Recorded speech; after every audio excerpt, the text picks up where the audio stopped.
Camera cinema నాకు ఎలాంటి సంబంధమే లేదు. ఇలా కాదు నేర్చుకో అని చెప్పి నాకు ఫైట్స్ నేర్పించాడు ఆయనే. శివాలో రాము గారే కంపోజ్ చేశారు. ఫైట్ మాస్టర్ ఉన్నాడు కానీ బట్ ఆయనతో ఏమి శివ ఫైట్స్ అని రాము గారివే. ఆయన నాకు గురువు దేవుడు అన్నీ. ఆయన ఎంతమంది ఏమన్నా ఎన్ని సినిమాలు చేసినా నేను చచ్చేంత వరకు నా బాస్ ఆయన్నే, నా దేవుడు ఆయన్నే.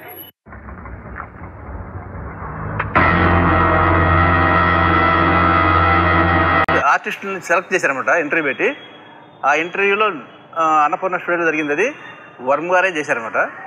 నన్ను ఏదన్నా నేను ప్రాక్టీస్ చేసిన స్పీచ్ ఏమన్నా డైలాగ్ అని చెప్పాను.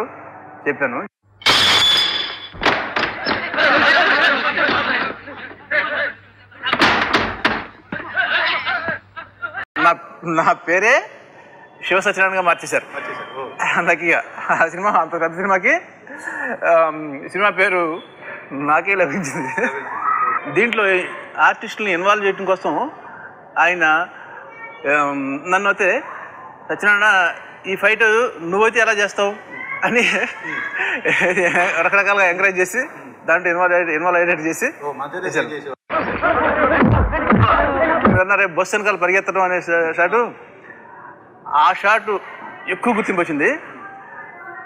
అది ఎంత ఎఫెక్టివ్గా నటించామో మిగతా ప్రతి షాట్ కూడా అంత బాగా ఇన్వాల్వ్ అయ్యేటట్టుగా చేశారన్నమాట.